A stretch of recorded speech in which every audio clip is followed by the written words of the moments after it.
The Holy Gospel according to Mark. Glory to you, O Lord.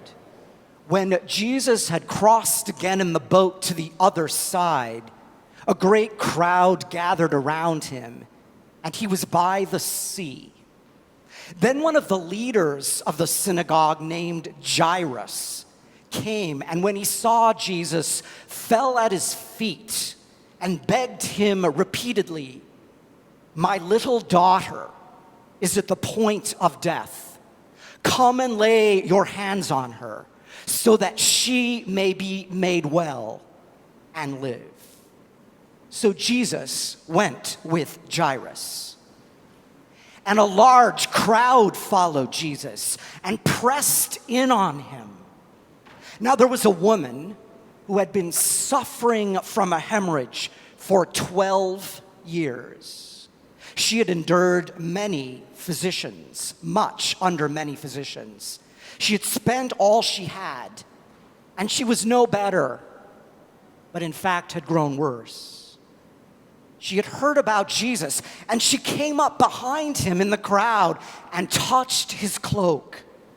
For she said, "If I but touch his clothes, I will be made well." Immediately, her hemorrhage stopped, and she felt in her body that she was healed of her disease. Immediately, aware that power had gone out from him, Jesus turned about in the crowd and said, "Who touched my clothes?" And his disciples said to him, "You see the crowd pressing in on you. How can you say, 'Who touched me?'" He looked all around to see who had done it. But the woman, knowing what had happened to her, came in fear and trembling, fell down before Jesus and told him the whole truth. He said to her, "Daughter, your faith has made you well. Go in peace and be healed of your disease." While he was still speaking, some people came from the leader's house and said, "Your daughter is dead. Why trouble the teacher any further?" But overhearing what they said, Jesus said to the leader of the synagogue, "Do not fear, only believe." And he allowed no one to follow him except Peter, James, and John, the brother of James. So, when they came to the house of the leader of the synagogue, he saw commotion, people wailing and weeping loudly. When Jesus entered, he said to them, "Why do you make a commotion and weep? The child is not dead, but sleeping." And they laughed at Jesus. Then Jesus put them all outside and took the child's father and mother and those who were with him and went in where the child was. Jesus took her by the hand and said to her, "Talitha cum," which means, "Little girl, get up." And immediately the girl got up and began to walk about. She was about 12 years of age. At this, they were overcome with amazement. And Jesus strictly ordered them that no one should know this and told them to give the girl something to eat. This is the gospel of the Lord. Praise to you, O Christ. Blessed be the Holy Trinity, one God. Amen. What is the most traumatic thing that has ever happened to you? As you recall it, you're probably going to need to take a deep breath as these memories get lodged in our bodies, not just our minds. Most of us will experience some kind of trauma in our lifetime. Trauma that takes us to the brink. Trauma that tests our faith. And in these times, we may say to ourselves, "It's too much. I don't know if I can make it through this." Imagine mothers on this city's south and west sides grieving the murder of their children.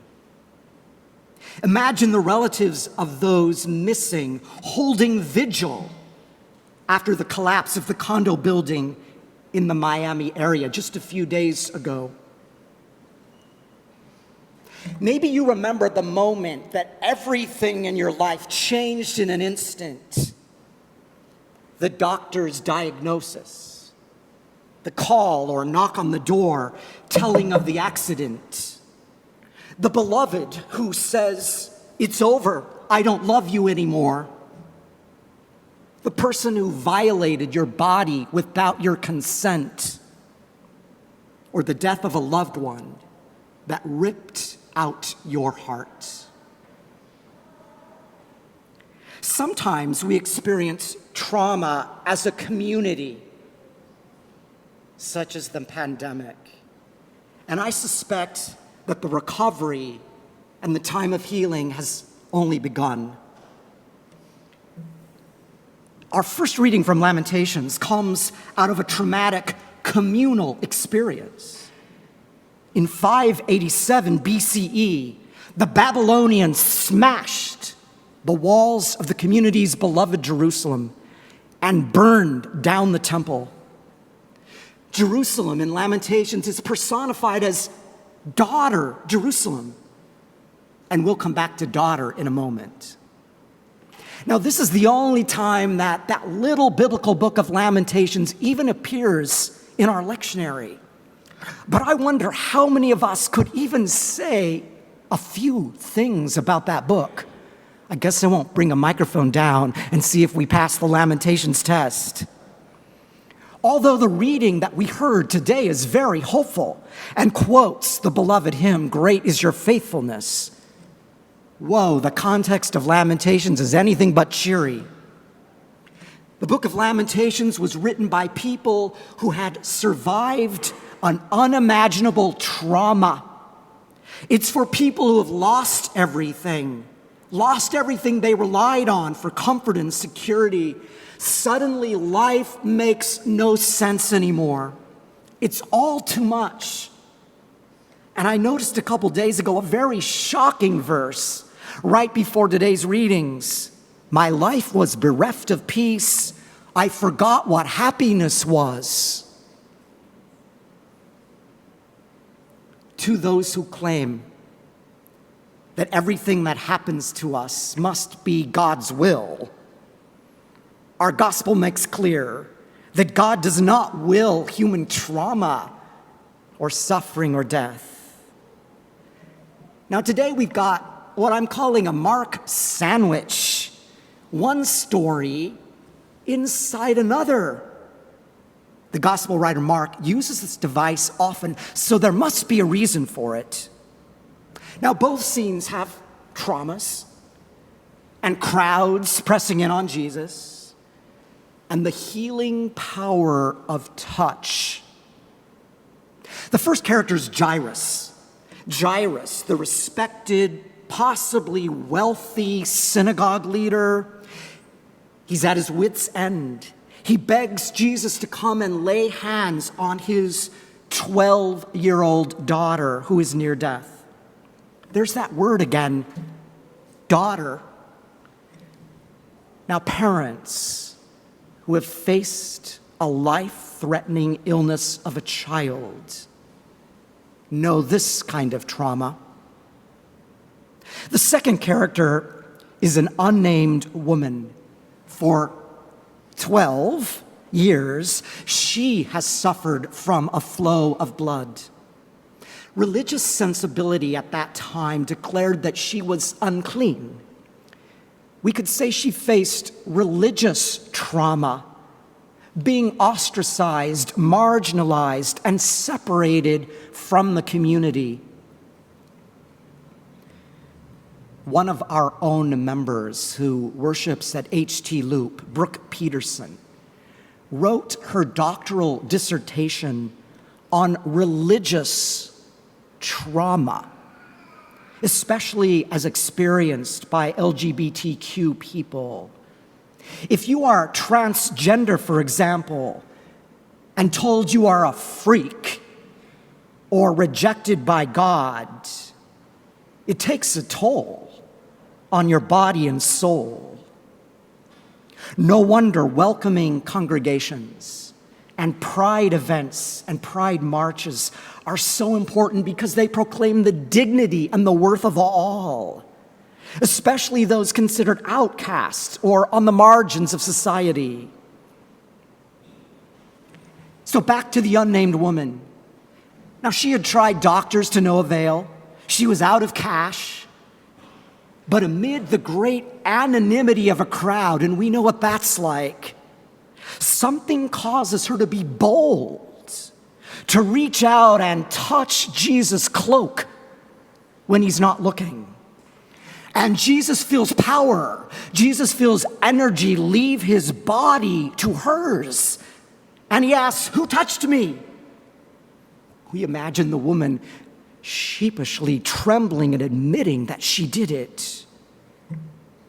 This is a remarkable scene. While time is wasting, while Jairus is waiting for Jesus to go to his failing daughter near death, Jesus attends to this outcast woman, calls her daughter, which means family, and declares that her faith has made her well, whole, healed. Now, Jairus has faith too, like the unnamed woman. And Jesus raises the little girl up because he is the one who restores people to life and wholeness. And it is so amazing that in this section of Mark's gospel, Jesus continues to cross boundaries as he crosses the Sea of Galilee, the Jewish side and then the Gentile side, always expanding divine reach, near and far, clean and unclean, respected leader, unnamed outcast woman. But let's be frank. Most of the time, the outer conditions of our illnesses do not change, do they? Even with a lot of faith. But we boldly reach out to touch the hem of Jesus' garment as well, longing for an inner sense of shalom and healing and wholeness and dignity. Here's what one writer of trauma says: we seek a sweet spot, a balance between ignoring the crisis, denying it, and over-dramatizing it as a martyr. It's a lifetime of work, isn't it? Being with the traumas in our own lives and our loved ones, not to mention the traumas in society, whether political, ecological, or social.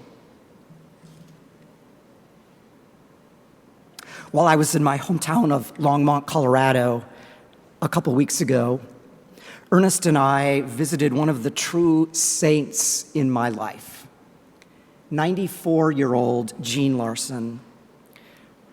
Her husband, Eugene, was the pastor of my congregation, my pastor while growing up.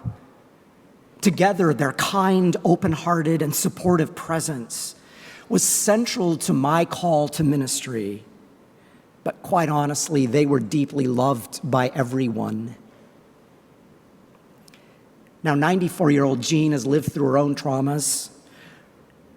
Her husband in his 80s fell off a porch and eventually died.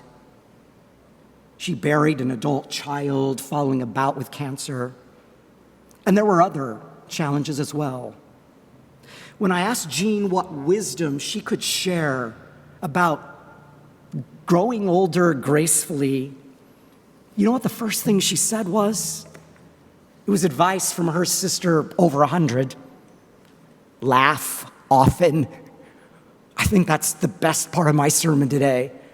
The reminder to us to laugh often.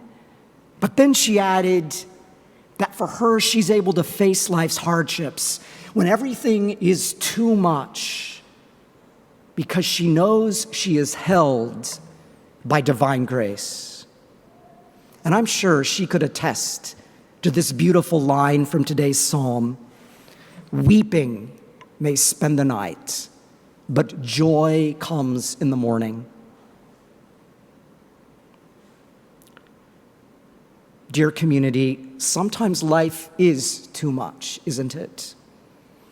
Yet our scriptures give us the freedom to lament, to grieve, to question where God is in it all. The traumas and trials of life are part of what it means to be fragile human beings. Yet somehow we still sing and we still proclaim, "Great is your faithfulness. Your mercies are new every morning. Every day is a gift." And that is truly too much. Too much beauty and too much grace for us even to take in.